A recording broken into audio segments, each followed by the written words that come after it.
Welcome to another CEO Wisdom podcast with Omer Simchoni. He is CEO at Blu Duck Studio in Israel.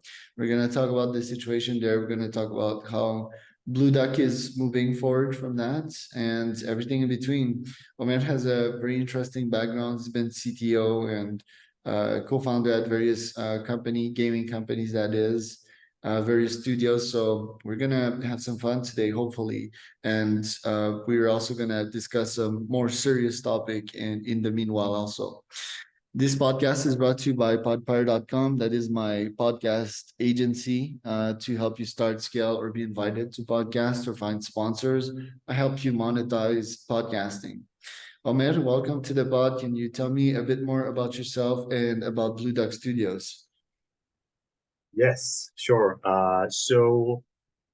Basically, as you mentioned, I was involved in a few startups before, mostly gaming-related startups. I taught myself how to develop games. I have a background, like I studied business and entrepreneurship, but then I realized like I want to do something hands-on because I'm like very hands-on kind of person. And like when I do something, I want my hands to get dirty in it. And I really believe that's the way, that's the road to success. So right now, we like founded around a year ago, Blu Duck Studios. We develop VR games exclusively. We're only focused on VR gaming. Mostly, we're passionate about creating esports.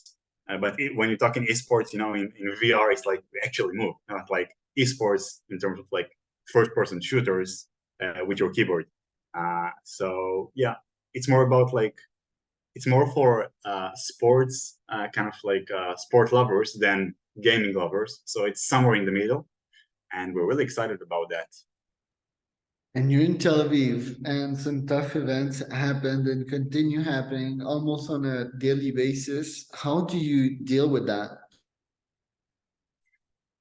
To be honest, that's a tough question. First of all, half of the staff, which includes like employees and partners in the company, so basically they were recruited, like they're on reserves. So if usually startups, founders, and entrepreneurs, they work like 300% compared to the average person. So right now, like me and my brother, which were like the co-founders of the company, we found ourselves like taking all the burden on us. So it's really a matter like if we're talking about lean startup management, I'm focusing on the work right now, but I'll also focus on the mental aspect. But speaking professionally, it's like you're managing a lean startup. So you're managing like a lean startup, but double 5 times. So it's like a leaner and leaner startup, and you need to use the resources as wisely as you can and be focused as you can. So you can do this and this marketing activities, and you can do that. So you need to think to yourself, okay, if I have 1 bullet or 2 bullets, where am I going to, to shoot them at? And speaking of shooting, yeah, that's not a good word to use these days, which leading me to the mental aspect, actually. So basically, honestly, like the first week, I think no, like everyone I talked to, I mean, like not only startups, but also like hairdressers and everyone that you can think of in Israel couldn't work for a week. We couldn't think about working. And honestly, I thought to myself, like, if we could freeze the company for a few months, we would do that, because we were like, we couldn't believe that we can get up from it. And like, what does it all worth? Like, we're making games, and I'm like people are dying here, and like everything that the nation has been through. No one could even imagine that something like that in this scale can happen.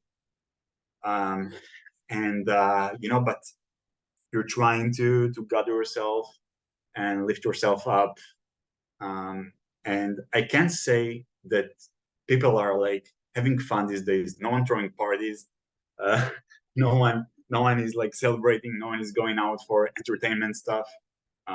But we all do what we need to survive, because the day after it all ends, no one is going to be there to say like, okay, yeah, we totally get it, you had war, so we'll take care of it. No, no one is going to do that. So we're like in this constant dilemma between like, we have to survive, we have to think on the day after this all ends, and we're trying to, with all those struggles, trying to somehow keep pushing yourself, keep pushing yourself. But I gotta say, like, we can't afford ourselves right now to like direct a lot of efforts towards like the war, and how we can help.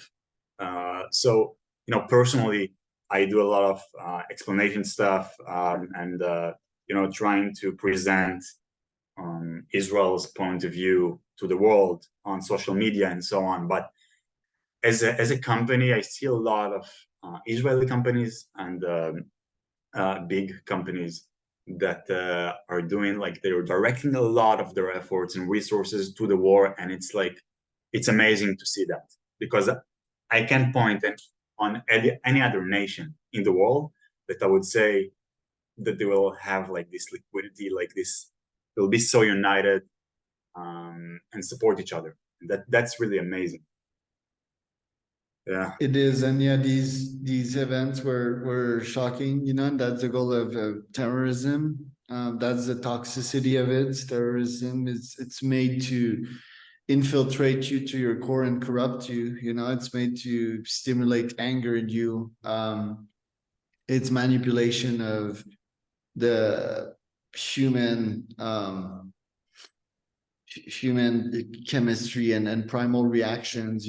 So yeah, it must have been pretty shocking. And yeah, I agree with the unity part. Like, if we go together through like tough events like that, we can grow stronger on the other side.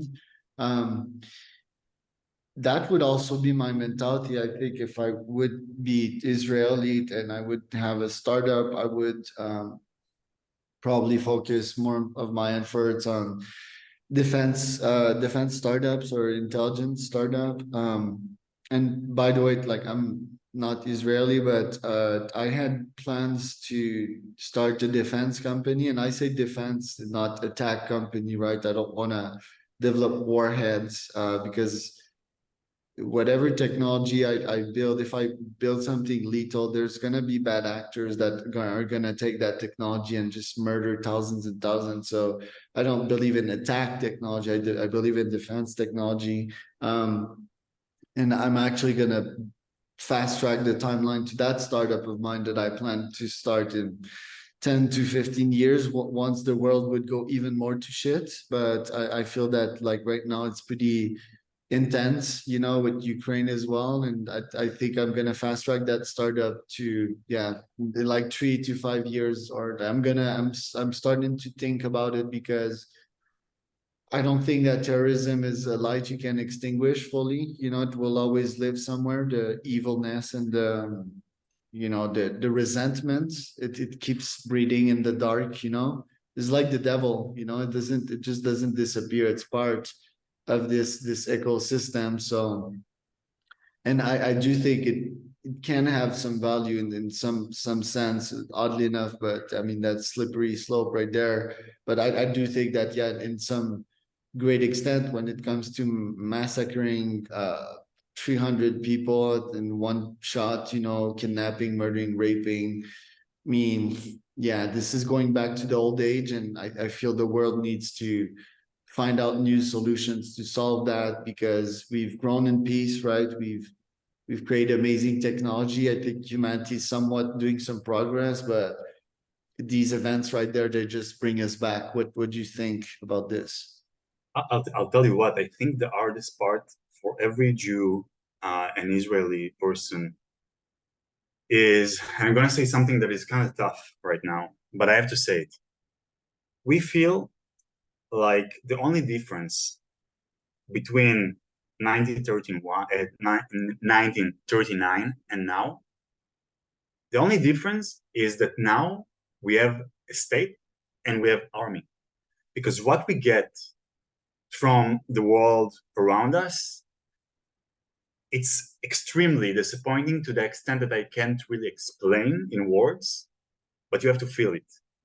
And like we expected, like we can argue about like how we should treat, how we should negotiate about a two-state solution. We can negotiate, and we're willing also to accept, uh, you know, um, negative feedback from others, although we don't believe it, but we can discuss this.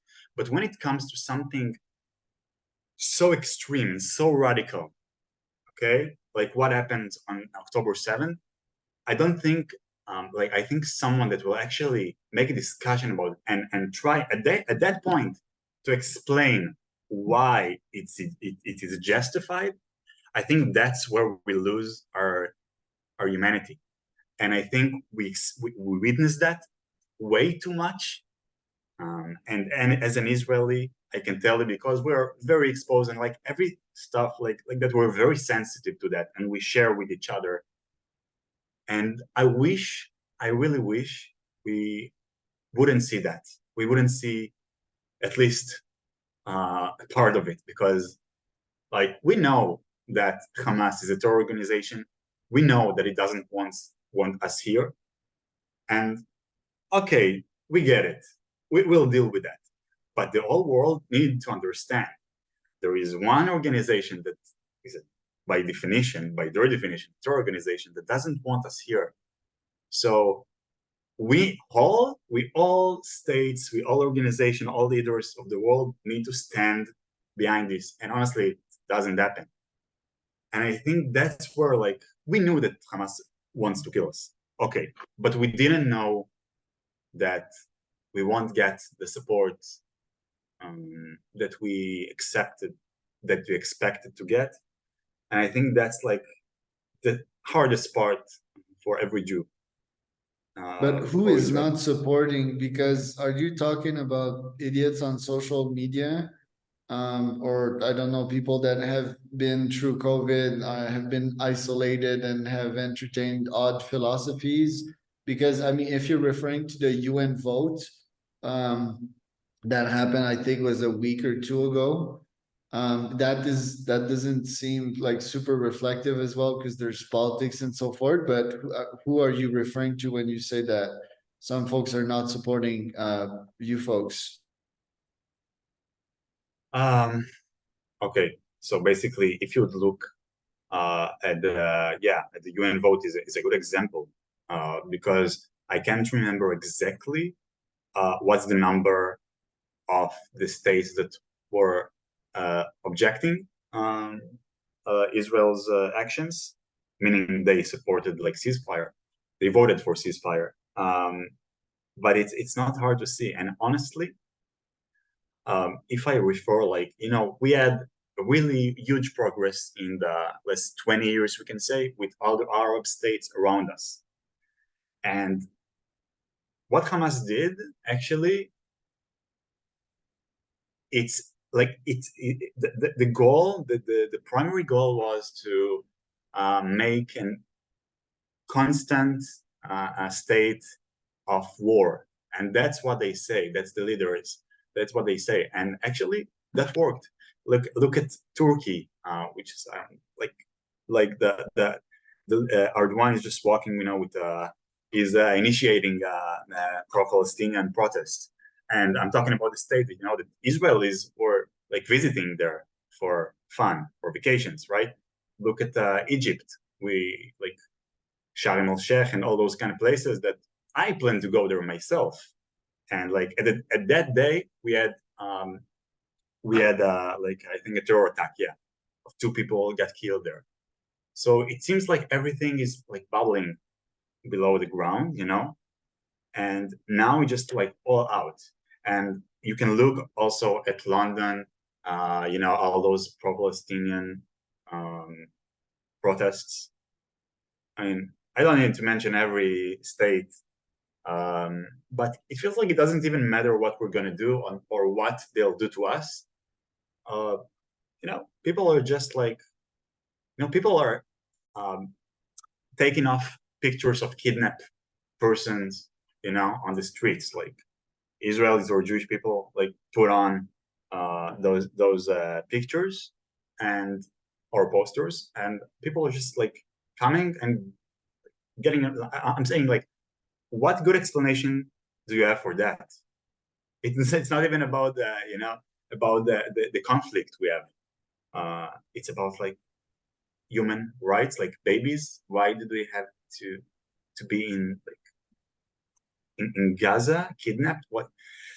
Just things that are Well, inconceivable, in my opinion. humans are sick, like especially since COVID, but I think it's mostly looking good, because Israel fortunately has US as an ally, and Canada sort of, and I don't want to say that people that make sense, but definitely people that direct the world, So if you guys have us on your side, I think you're safe. And also, usually Israel is known to have a very good army, very good intelligence. There was a fuck up, obviously, that time, and I think it doesn't take a lot of sense to a lot of common sense to not know that Jews were persecuted throughout history and that shit needs to stop. And I do think it has stopped. I think we're in a good direction, but I know how you feel, because this looks really much like an extermination Holocaust, like just that they couldn't do it at scale, right? If you would have gave them a nuclear bomb, guess what they would have done with it, right? It's evil and it's extermination intentions. We're already out of time. Sorry Yeah, for that short one, but thank you for coming on today, Omer. Where can we find out more about you? yeah. So you can follow me personally, like you can follow me on LinkedIn, but more importantly, follow our company activity, Blu Duck Studios. We had this amazing game called Gravity League for sport lovers. It's just perfect, and we're also going to be very soon live on LBEs, entertainment centers all over the US, all over Europe, and that's really exciting, and that's really a good experience for first-time VR users. So that's our main goal. That's what we target, and we hope to make the world notice the magic of VR, where it can take us.